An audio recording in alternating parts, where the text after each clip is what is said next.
అమ్మా అది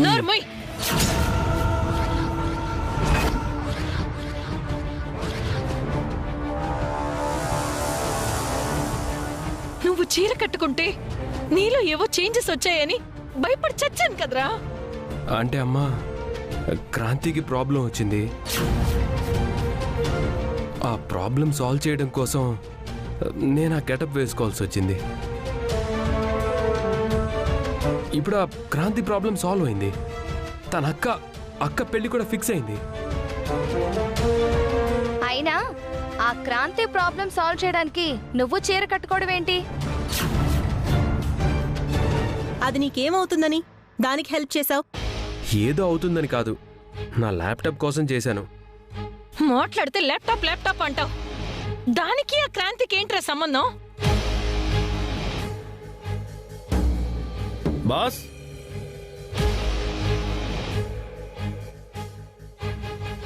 నమస్తే బాస్. నువ్వా? ఇదిగో బాస్ నీ ల్యాప్టాప్.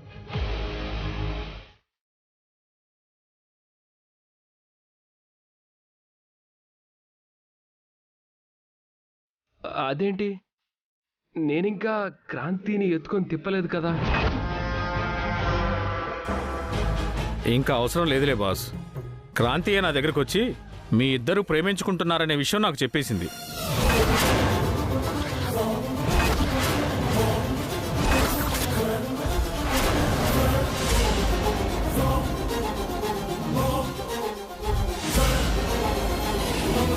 తను ఎప్పుడూ అబద్ధం చెప్పదు బాస్. అందుకే మీ ఇద్దరు లవర్స్ అని నమ్మి నీ ల్యాప్టాప్ నీకు ఇవ్వడానికి వచ్చాను. All the best boss. మీ ఇద్దరి పెళ్లికి మాత్రం నన్ను తప్పకుండా పిలవండి బాస్. ఉంటాను.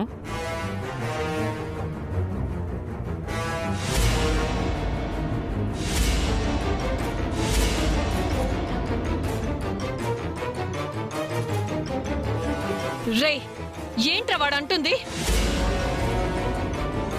అంటే ఆ క్రాంతి నువ్వు ప్రేమించుకుంటున్నారా? అదేం లేదు పిన్ని. మమ్మల్ని మోసం చేయాలని చూడకరా. వాడితో ఆ క్రాంతి మేమిద్దరం ప్రేమించుకుంటున్నామని చెప్పిందని వాడంటున్నాడు కదా. మీరిద్దరు ప్రేమించుకుంటున్నారన్న విషయం నిజం కాకపోతే వాడెందుకు అలా చెప్తాడు? అబ్బా, దాని వెనకాల ఒక పెద్ద స్టోరీ ఉందిలేమ్మా. పూజ, నువ్వేనా చెప్పు. అవునత్తయ్య, ఆ ల్యాప్టాప్ తిరిగి తీసుకోవాలంటే క్రాంతి బావ లవర్స్ అని వాళ్ళు నమ్మాలని కండిషన్. నేను క్రాంతికి హెల్ప్ చేశాను కాబట్టి నా ల్యాప్టాప్ ఇప్పించడానికి క్రాంతి వాడితో అలా అబద్ధం చెప్పి నాకు హెల్ప్ చేసింది అంతే.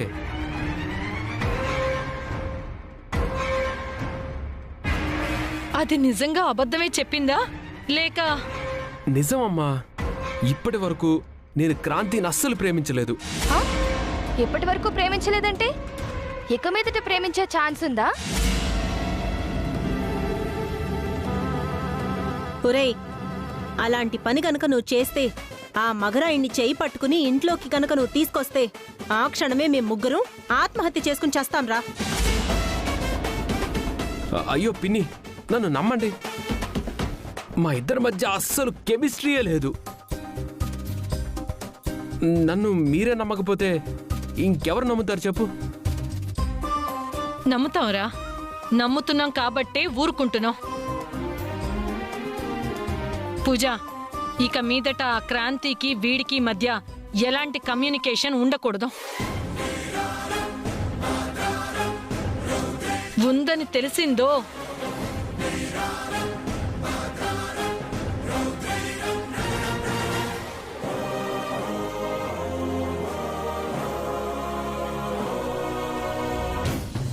మొత్తానికి నీ ల్యాప్టాప్ నీకు వచ్చేసింది బావా. ఇక నువ్వు జైలుకి వెళ్ళక్కర్లేదు, ఆఫీస్కి వెళ్ళొచ్చు. అవును పూజ, మేము లవర్స్ అని చెప్పి నా ల్యాప్టాప్ తిరిగి వచ్చేలా చేసింది ఆ క్రాంతి. తనకి థ్యాంక్స్ చెప్పాలి. రేపెట్టు వాళ్ళ ఇంట్లో ఫంక్షన్ ఉంది కదా, అప్పుడు చెప్దోలే.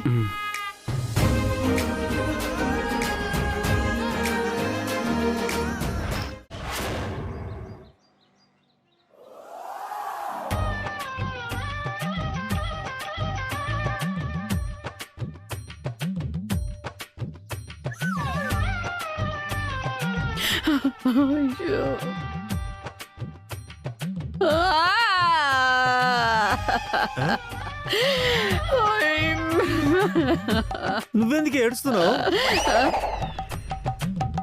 రేయ్ దగ్గర వై ఆర్ యు క్రైయింగ్ రా? అబ్బా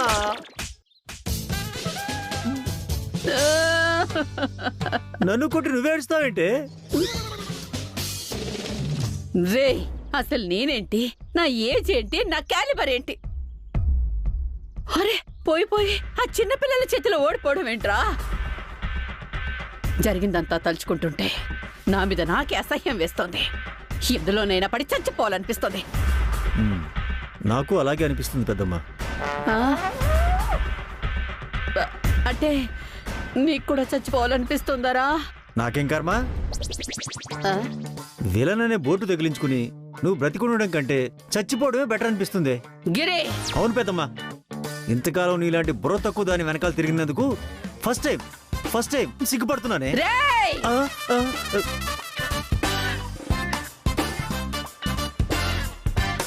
వాళ్ళు గెలవడానికి, ఇదంతా జరగడానికి కారణం నువ్వురా.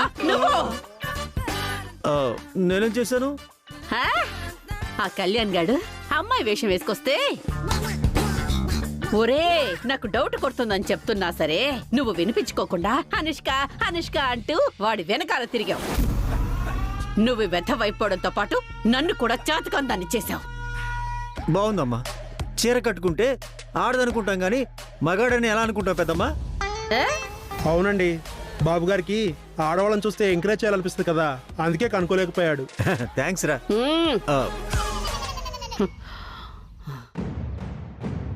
ఐ థింక్ ఇదంతా క్రాంతి ఆడుతున్న నాటకం పెద్దమ్మా. ఆ పూజకి నీ తెలివితేటలు లేవు. చెంప దెబ్బ కొట్టినా పెద్దగా ఫీల్ అయ్యేవాడిని కాదు కానీ నా హృదయాన్ని గాయపరిచేలా చేసింది పెద్దమ్మా. కాబట్టి ఆ క్రాంతిని దెబ్బ కొడితే గాని నా ఆత్మఘోష చల్లారదు. పెద్దవా చచ్చిన వాళ్ళ దగ్గర అంటారా ఆత్మఘోష అని? అయినా పర్లేదు, నా లవ్ ఫెయిల్యూర్ అయి ఆల్మోస్ట్ నేను చచ్చినట్టే కదా పెద్దమ్మా. ఆ క్రాంతిని ఎలాగైనా దెబ్బ కొట్టాలి. ఎలా కొట్టాలి? ఎలా కొట్టాలి?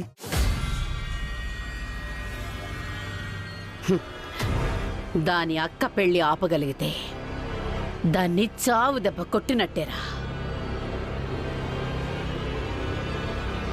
అయితే ఆ విషయం నాకు వదిలే పెద్దమ్మా. ఏం చేస్తావురా? ఆ క్రాంతి ఎలాగో పార్ట్ టైం జాబ్ కింద రికవరీ ఆఫీస్లో పనిచేస్తుంది కదా. అయితే క్రాంతి వర్క్ చేస్తున్న సేమ్ రికవరీ ఆఫీస్లో నాకు తెలిసిన ఒక వెధవన్నాడు. వాణ్ణి లైన్లోకి తీసుకుని క్రాంతికి సంబంధించిన ఏదైనా క్లూ తెలుసుకుంటే మనం ఆ క్రాంతిని ఆడుకునే అవకాశం దొరకొచ్చు కదా. అవునరా, ఇంతకీ ఎవడా విధవా?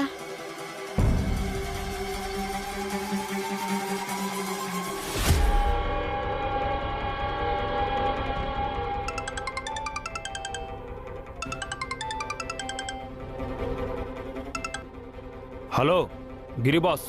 ఎరా బాబురావు, ఎక్కడున్నావు? ఏం చేస్తున్నావు? ఆఫీస్ టైం అయింది కదా, ఆఫీస్లోనే ఉన్నాను. ఏంటి మీరు నాకు కాల్ చేశారు? మీ ఆఫీస్లో క్రాంతి అనే అమ్మాయి రికవరీ ఏజెంట్గా వర్క్ చేస్తున్నట్టు కదా? అవునండి. తన వర్క్ విషయంలో చాలా సిన్సియర్ అంట కదా? అవును బాసు, రికవరీ చేయాలని పని చెబితే చాలు, అది బైక్ అయినా కార్ అయినా ఆఖరికి ఆకాశంలో ఎగిరి విమానమైనా సరే రెక్కలతో లాక్కొచ్చి ఆఫీసులో కూర్చోబెడుతుంది. అబ్బో, అందుకే మా బాసు మ్యాక్సిమం అలాంటి రికవరీ పనులన్నీ ఆ క్రాంతికే అప్పచెబుతాడు. ఈ 2-3 రోజుల్లో క్రాంతి రికవర్ చేయాల్సిన బండ్లు ఏమైనా ఉన్నాయా? 2 రోజులేంటి బాసు, ఈరోజే 3232 అనే కారు రికవరీ చేయాలని ఇప్పుడే మా బాసు నాకు చెప్పాడు. తనకే కాల్ చేయబోతున్నాను, ఈలోగా మీరే కాల్ చేశారు. అవును బాసు, ఆ క్రాంతి గురించి ఇన్ని వివరాలు అడుగుతున్నారు దేనికి? అరే నీ అకౌంట్లో 5,000 వేస్తాను రా. ఎందుకని అడుగుతావా? క్వశ్చన్ వేయడం మానేసి ఆ కార్ నెంబరు డీటెయిల్స్ నాకు పంపించు. అలాగే బాసు.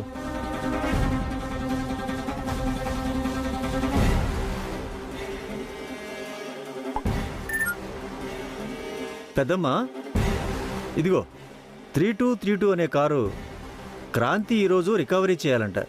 ఇది మనకేమైనా ఉపయోగపడుతుందేమో. ఒకసారి నీ కంత్రి బుర్రతో థింక్ చెయ్యి.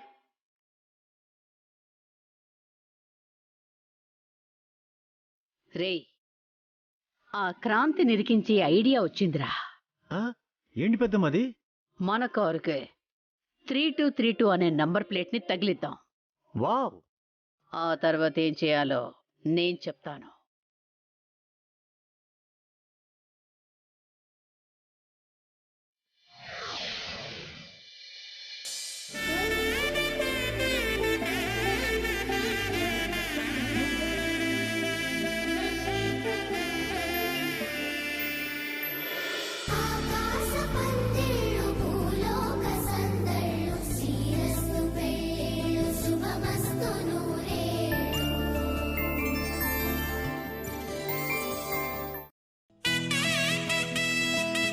పూజ, క్రాంతి, మీకోసం ఎదురు చూస్తున్నాం. ఎందుకింత ఆలస్యం చేశారు? మా బాబుగారు రెడీ అవ్వడానికి కొంచెం ఆలస్యమైంది అంతే. ఇప్పుడు ఏ గెటప్ లేదు కదా, ఎందుకు ఆలస్యం? మా బావ అంతే, రెడీ అవ్వమంటే ఆడవాళ్ళ కంటే 2 నిమిషాలు లేటుగా రెడీ అవుతాడు. పూజ, అంత డీటెయిల్డ్గా ఎక్స్ప్లెనేషన్ ఇవ్వాల్సిన అవసరం లేదు. కళ్యాణ్ బాబు అమ్మాయి వేషం వేయబట్టే మా క్రాంతి అనుకున్నది అనుకున్నట్టు జరుగుతోంది. అన్ని అవాంతరాలు తొలగిపోతే నా కూతురు పెళ్లి జరగడానికి కారణం నువ్వే బాబు. అవునవును, మా అక్క గెలుపుకు కారణం మీరే.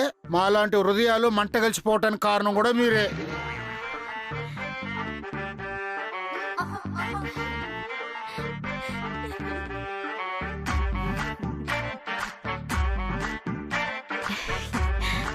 కళ్యాణ్, నువ్వు చేసిన సహాయం నేనెప్పటికీ మర్చిపోలేను. చాలా థ్యాంక్స్. మీరు నాకు థ్యాంక్స్ చెప్పడం కాదండి, ఆ రౌడీగాడితో ల్యాప్టాప్ ఇప్పించినందుకు నేనే మీకు థ్యాంక్స్ చెప్పాలి. అమ్మా, హారతి వెలిగించి ముందు హారతి ఇవ్వమ్మా. అలాగే అమ్మా. కర్పూరం ఎక్కడ పెట్టాను? ఏంటే చూస్తున్నావు?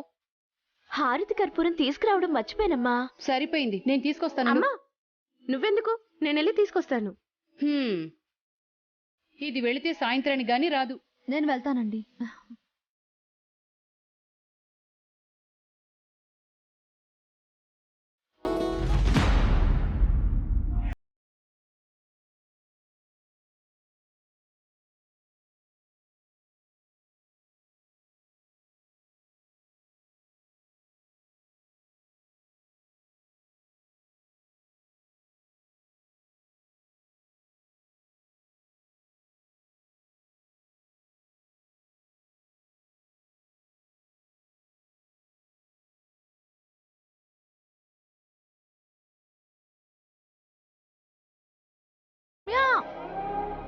రమ్య,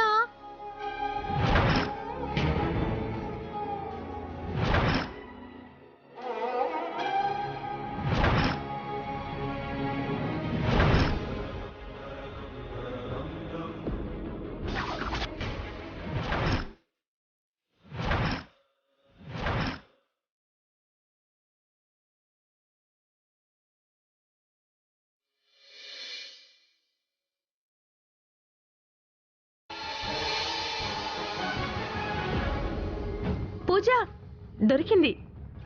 పద.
అమ్మా, కార్యక్రమం మొదలు పెట్టండి. అలాగే పంతులు గారు.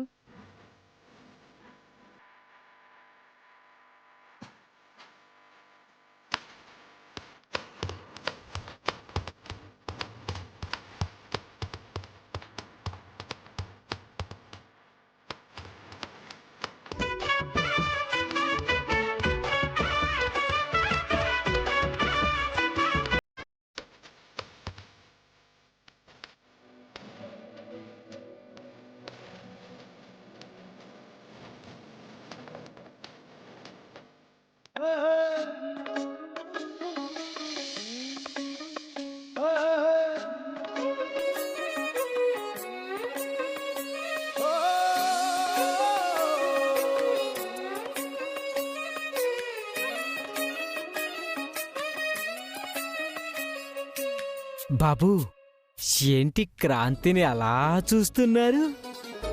నేను తన చూడట్లేదు, పసుపు ఎలా దంచుతున్నారో చూస్తున్నాను. కానీ క్రాంతి మాత్రం మిమ్మల్ని అదోలా చూస్తుందని నాకనిపిస్తుంది. అదోలా అంటే? అదే ఇష్టపడిన అమ్మాయి ఒక అబ్బాయిని చూస్తుందే అలా. నాకెందుకో మీ ఇద్దరిది మంచి పేరు అనిపిస్తుంది బాబు. సందేళకే చిత్రాలనే గీస్తావు నువ్వే, కలలే కలలు కనుల తలుపు మూయగా వస్తావు నువ్వే, తెలిసిన దూరం మనలా తెలియని భారం మనలా, కలిసిన పాదం అవన నడవగని సోజతల, ఎదురుగా చేరి నీకు ప్రాణమంత కానుకివ్వనా. హే ఆపు, నీ ఎద ఊహలో నువ్వు. మంది సాఫ్ట్ బ్యాచ్, తనది కటింగ్ బ్యాచ్. అస్సలు మ్యాచ్ అవదు.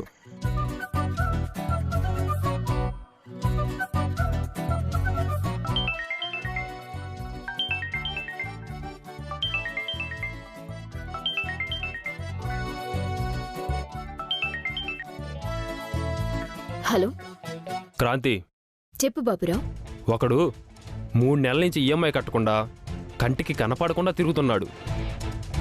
దాంతో బాసు ఫైర్ అయిపోతున్నాడు. కారు నెంబరు డీటెయిల్స్ పంపిస్తాను, వెంటనే ఆ కారుని రికవరీ చెయ్యి. ఇప్పుడా?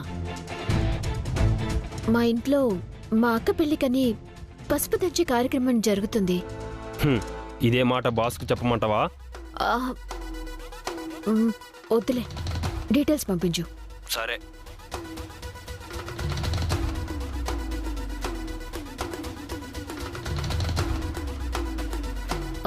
అమ్మా, కార్ రికవరీ పని పడిందమ్మా, వెళ్ళాలి. ఈ కార్యక్రమాన్ని వదిలేసి ఈ టైంలో ఎలా వెళ్తావు? తప్పదు పూజ, వెళ్ళాలి. తర్వాత వస్తా అని చెప్పొచ్చు కదా. ఏ మీ ఆఫీస్లో మీరు తప్ప రికవరీ చేసేవాళ్లే లేరా? జీతాలు తీసుకోవడానికి వచ్చేవాళ్ళు చాలా మంది ఉన్నారు, కానీ పని చేయాలని వచ్చేవాళ్ళు చాలా తక్కువ. అందుకే మా బాస్ ఏ ముఖ్యమైన పనైనా నాకే చెప్తారు. కాదంటే అలుగుతాడు, లేదంటే జీతం ఆపేస్తాడు. ఆయన త్వరగా వచ్చేస్తాం, మీరు కానివ్వండి. జాగ్రత్త, త్వరగా వచ్చేసేయ్. అలాగే అమ్మా, రేపు లేడు. అలాగేనక్క.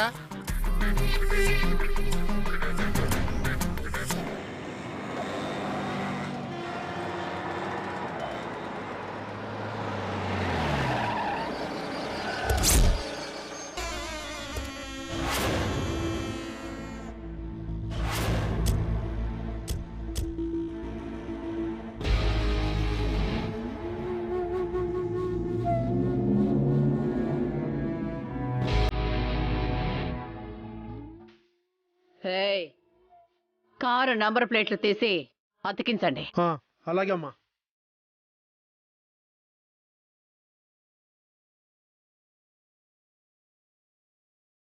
ఎక్కడ అతికించమంటారు మేడం? నా వీపు కతికించండి. రెగ్గిరిగా నువ్వే వెధవనుకుంటే నువ్వు తెచ్చినోళ్ళు నీకంటే ఎదవల్లా ఉన్నారు కదరా. రే కారుకి ముందు వెనకాల అంటించండి రా. పట్టుకోరా.